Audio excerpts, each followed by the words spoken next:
ओम शांति। आज का वरदान अपने बच्चों के प्रति। डेट 12 सितंबर 2021। सेकंड में देह रूपी छोले से न्यारा बन कर्म भोग पर विजय प्राप्त करने वाले सर्वशक्ति संपन्न भव। बाबा कहते हैं, बच्चे, राजयोग द्वारा आपको शक्तियाँ मिलती हैं। जब मिलती है तो समय के अनुसार उसे यूज़ करना चाहिए। तो हमारे पास कितनी शक्ति हैं, कैसे यूज़ करना है, और हम लोग उस लेवल पर पहुँचे हैं या नहीं पहुँचे हैं, कैसे हमको पता चलेगा। टेस्टिंग भी स्वयं ही करना है, क्योंकि स्वदर्शन, स्वचिंतन, स्व अवलोकन, स्व परिवर्तन, उसके लिए कुछ मशीन तो है नहीं, बीपी मशीन, शुगर मशीन ऐसे। तो उसके लिए बाबा कह रहे हैं, बच्चे, जब आप सर्वशक्तिवान, सर्वशक्ति से संपन्न बनेंगे, उसका इंडिकेशन ये है कि कलयुग के अंत में आपने ही किया हुआ हिसाब किताब, 2500 साल का जो हिसाब किताब है, कर्म भोग के रूप में आ जाता है। तो उसका असर दर्द के रूप में, चिंता के रूप में, टेंशन के रूप में आ जाता है। तो उस समय वो तो मुझे अच्छा नहीं लगता है। स्थूल मन के रूप में कुछ किसी ने कहा, राजयोग के अनुभव द्वारा, प्रैक्टिस द्वारा हम वहाँ से मन को तो हटा सकते हैं, नहीं तो शरीर को वहाँ से अलग कर सकते हैं। कोई फ़ोन कर रहे हैं तो फ़ोन कट कर सकते हैं। लेकिन जब तन को बीमारी है, तन में दर्द है, तो उससे अलग कैसे हो, जब वो हमको अच्छा नहीं लगता है। हिसाब किताब के अनुसार कर्म भोग तो आएगा ही। तो बाबा कहते, उस समय पर जैसे जिस एरिया में, इस वायुमंडल में आपको अच्छा रहना अच्छा नहीं लगता है, वैसे अपने शरीर रूपी इंद्रियों को वहाँ से बाहर लेकर आते हो और सेफ जगह पर जाकर पहुँचते हो। वैसे ही अपने मन रूपी साधन को भी तन के बंधन से, तन के अटेंशन से, स्मृति से डिटैच होकर सेपरेट रहने का प्रैक्टिस करना है। अभी क्वेश्चन ऐसे हो सकता है क्या? प्रैक्टिस करेंगे तो होगा। उसके लिए बाबा ने अलग अलग स्टेप बताया है। उस स्टेप में बाबा कहते हैं, बच्चे, जब कर्म भोग का समय आता है तो कर्म योग का प्रैक्टिस करो। माना अपने को ज्यादातर ईश्वरीय सेवा में एंगेज करो। इस लौकिक में भी आप देखते हैं, इंपॉर्टेंट काम है, आपका बेटी का शादी है या फाइनल एग्जामिनेशन है, नहीं तो फॉरेन जाना ही है, ऐसे कुछ इंपॉर्टेंट काम है, तो हम क्या करते हैं, कितना भी शरीर का बीमारी हो, उसे हम बाजू में रखकर जो इंपॉर्टेंट कर्म की तरफ हम अटेंशन रखते हैं। भले नींद आ रहा है पढ़ने के समय पर, फिर भी उसको रुक लेते हैं। एग्जाम होने के बाद सो जाते हैं, लेकिन नींद ही नहीं आता है, क्योंकि माइंड फ्री हो जाता है। तो यही बाबा कहते, बच्चे, कर्म योग, ईश्वरीय सेवा, इतना आपको अच्छा लगे, इतना प्यारा लगे, ताकि आपका मन कर्म भोग के तरफ न रखकर कर्म योग की तरफ चले जाए। आज भी मेरे माँ की तबीयत ठीक नहीं है, लेकिन उनको सदा यही चिंता रहता है, मेरा बेटा सोया है कि नहीं सोया है, खाया कि नहीं खाया है। तो बच्चों की तरफ ही उनका अटेंशन रहता है। एक दिन उनको इतना दर्द हो रहा था, कह रही थी हॉस्पिटल में नहीं जाना है। थोड़ा सेकंड के बाद कहते हैं आप ऊपर सो जाओ, मैं नीचे सो जाती हूँ। तो अपने बच्चों के प्रति कितना ख्याल रहता है। भले खुद को दर्द है, लेकिन बच्चे अच्छे रहना चाहिए। तो ऐसे ही जितना आपको ईश्वरीय सेवा, औरों का दुख दर्द दूर करने का जो इच्छा रहता है, उसके आधार पर कर्म भोग का परसेंटेज भी कम होता है। स्टार्टिंग स्टेज है, लेकिन आप आगे जाते जाते बार बार अशरीरी का प्रैक्टिस करेंगे, शरीर से डिटैच होने का प्रैक्टिस करेंगे, उतना आपको ऐसा लगता है कि आपका ये अपना शरीर आत्मा से अलग हो गया है। एक्चुअली आत्मा से अलग होता नहीं है, आत्मा शरीर से बाहर आता नहीं है, लेकिन मन जो शरीर की तरफ जो अटेंशन रखना चाहिए, वो अटेंशन नहीं रहता है। वो कैसे? अभी देखिए, हमारे पास कान है, आंख है, नाक है, जीभ है, चमड़ी है।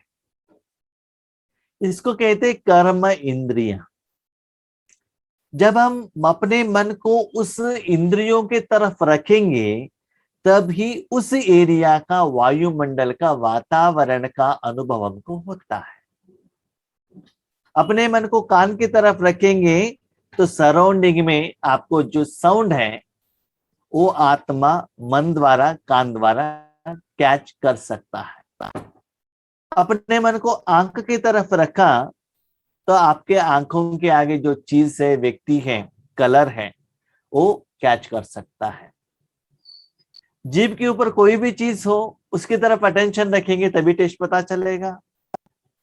साउंड होते हुए भी, चीज होते हुए भी, मुख में भोजन रहते हुए भी मन वहां नहीं रखा, तो उस चीज के कनेक्टेड में स्थूल रूप में कोई भी चीज हो या वायुमंडल हो, चाहे शब्द हो या टेस्ट हो, चाहे स्पर्श हो, उसका एहसास आत्मा को नहीं होगा।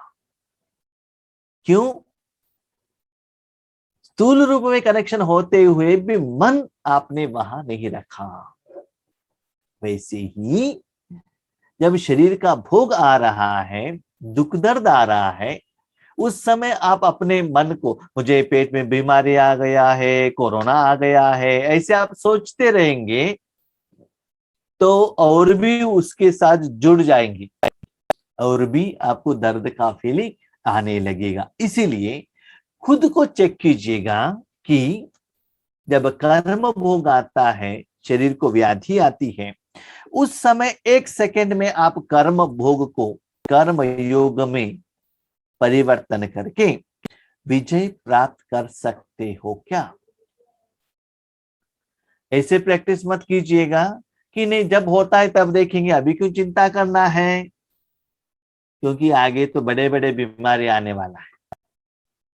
अभी हम क्या कहते हैं, नहीं भाई जी क्या हो गया था, बहुत नींद आ गया था इसलिए अमृत वेले नहीं उठी, शाम को तो इतना प्रॉब्लम था ना इसलिए नुमा शाम योग को हम नहीं आए। बाकी परिस्थिति का कारण नहीं बताते हैं, लेकिन शरीर का दर्द का कारण बताते हैं। ठीक है, मैंने भी देखा, ईश्वरीय सेवा में कभी कभी जाता हूं मैं, बहुत सिर दर्द रहता है, पेट दर्द, नींद आता है, कुछ भी आता है, लेकिन अटेंशन आगे वालों की तरफ रहता है। 2-3 महीने से वो लोग वेट कर रहे हैं, उनको ईश्वरीय सेवा करना है, तो मेरा कर्म भोग इंपॉर्टेंट नहीं है। मैंने ये सुंदर बात देखा है ड्रामा में, जब ऐसा इंपॉर्टेंट सिचुएशन, सरकमस्टेंसेस, सेवा का चांस रहता है, उसी समय पर वो कर्म भोग आ जाता है, आकर वो सेटलमेंट होके चला जाता है। इसीलिए ये आपको प्रैक्टिस करना है। क्या प्रैक्टिस करना है? जितना ईश्वरीय सेवा करने का आपके मन में संकल्प आएगा, तो ईश्वरीय सेवा के टाइम पर ही आपका कर्म भोग चला जाएगा। कैसा चला जाएगा पता ही नहीं चलता है, क्योंकि आपका अटेंशन अपने कर्म भोग को सेटलमेंट करने के तरफ नहीं है, ईश्वरीय सेवा के तरफ है।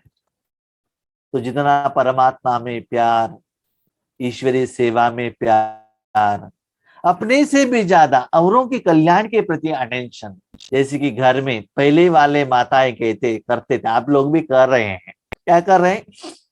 घर में जो भोजन बनाने वाली माता है, लेकिन सभी लोग भोजन करने के बाद बचा है तो खाएंगे।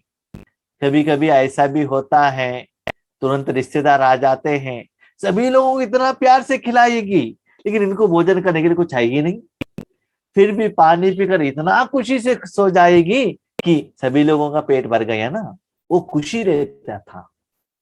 लेकिन आज कैसा है? घर में आते ही कहते आज तो मुझे इतना सुस्ती हो गया है, इसलिए ऑनलाइन में ऑर्डर कीजिएगा।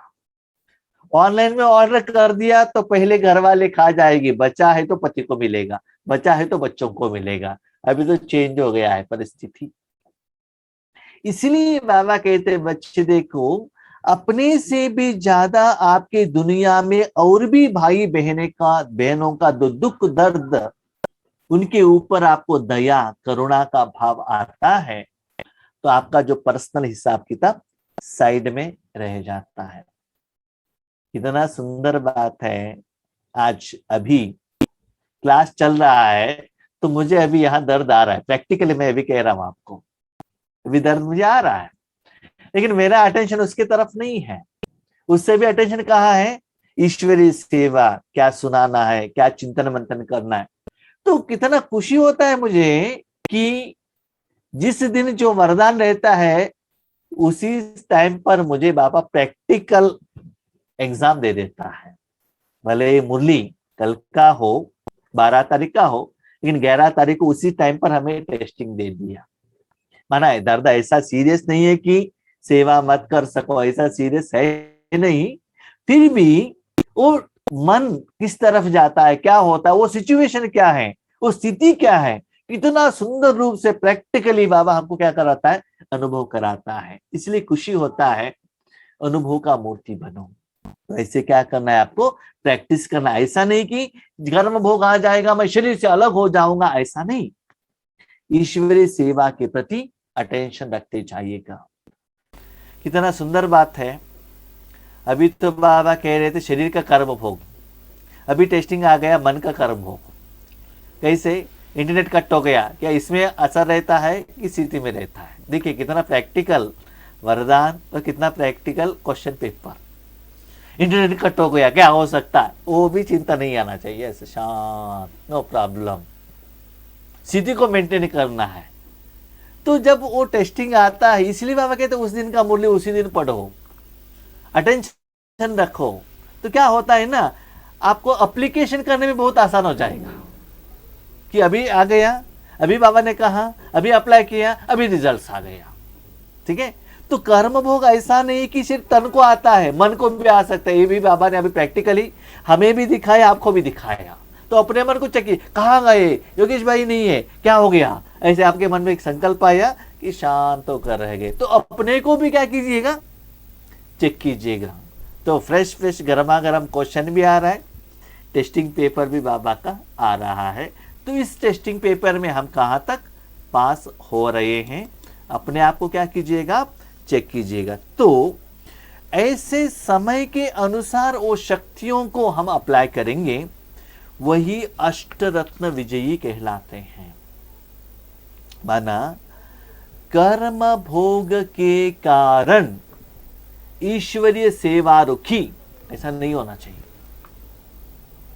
बीमारी है इसलिए मैंने भोजन नहीं किया, कभी कहते हैं बीमारी है इसलिए नींद नहीं किया। भले नींद नहीं आता है तो शरीर को सुलाते हैं ना, उसको भोजन भी खिलाते हैं ना, जो नेसेसरी नीड्स है उसे तो हम देते ही हैं।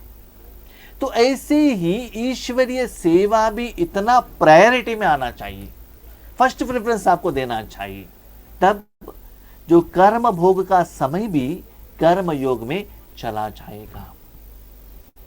जब आप प्रैक्टिकली ये जिंदगी आप धारणा नहीं करेंगे, सिर्फ आप भाषण करते रहेंगे, तो आपका भाषण कोई सुनेगा नहीं।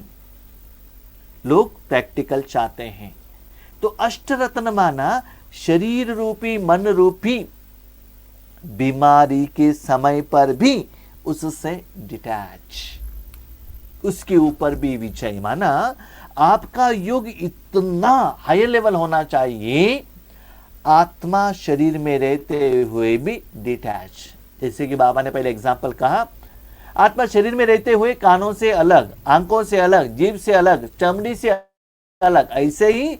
हाँ ठीक है, ये तो नॉर्मल सिचुएशन है, ठीक है। लेकिन जब कर्म भोग होता है, उसके तरफ माया और जो दर्द आपकी तरफ अटेंशन खिंचवाता है, उस समय में भी आपको डिटैच होने का प्रैक्टिस अभी से ही करना पड़ेगा, तब आप अष्टरत्न की लिस्ट में आ सकते हैं। इसके लिए बहुत समय का देह रूपी छोले से न्यारा बनने का अभ्यास हो। अभी से प्रैक्टिस करो, मैं शरीर से अलग हूं, शरीर को मैं देख रहा हूं अलग से। ओ कैसे? सिंपल एग्जाम्पल, कभी कभी ऐसा होता है, छोटा सा ऑपरेशन रहता है, लोकल एनेस्थेशिया देते हैं, समझ लीजिए आपको पावों को कुछ कर रहे हैं, तो ऑपरेशन कर रहे, तो पेशेंट को क्या होता है ना, उनको मालूम रहता है मेरे शरीर को ये ऑपरेशन कर रहे हैं, नहीं तो टीवी द्वारा देखते हैं, लेकिन दर्द का फीलिंग नहीं होता है। साक्षी होकर, डिटैच होकर देखते हैं। जैसे कि गुलजार दादी के तन में बाप दादा आते हैं, तो साक्षी होकर देखते हैं। आपके द्वारा जो ऑपरेशन किया हुआ जो सारा जो क्या है रिकॉर्डेड वीडियो, आप अलग से नेक्स्ट डे देखेंगे तो कैसा लगेगा? साक्षी होकर।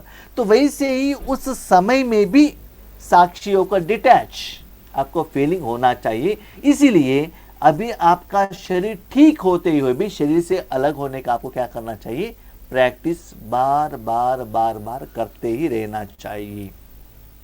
यह वस्त्र दुनिया की व माया के आकर्षण में टाइट अर्थात खींचा हुआ न हो, तब सहज उतरेगा। कब कर सकते हैं? ये जो कपड़ा है, वस्त्र है, माया से या शरीर से, आकर्षण से, मेरा शरीर है, क्या हो गया, दर्द हो रहा है, कुछ टैबलेट देना है, ये करना है, वो करना है, ये ज्यादा चिंता में जाएंगे तो बाहर आना मुश्किल है। ऐसा नहीं है कि दर्द हो रहा है वैसा ही रहने दो, बाबा ने कहा ऐसा नहीं। उसकी तरफ जब समय पर अटेंशन रखना ही पड़ेगा, लेकिन सदा के लिए नहीं। ऐसा भी प्रैक्टिस करो बच्चे, क्योंकि आप लोग जानते हो, अनुभवी हो, ड्रामा में कोरोना ने इतना पक्का आपको ये सभी बात प्रैक्टिकल कराया है। मेडिकल सारे साधन रहते हुए, हॉस्पिटल रहते हुए, बीमारी है तो भी हॉस्पिटल जाने को आप लोगों को नहीं हुआ। कारण क्या है मुझे एक्सप्लेनेशन करने का जरूरत ही नहीं है। 2 साल से आप देख रहे हो, अभी तो जाने को हो रहा है, लेकिन 1 साल पहले सब कुछ रहते हुए भी आप घर से बाहर नहीं जा सकते हो। तो ऐसे ही सिचुएशन आगे बार बार होने वाला है। तो उस समय एक ही मेथड है, आप उससे डिटैच हो जाओ। उसका प्रैक्टिस अभी से ही करना है।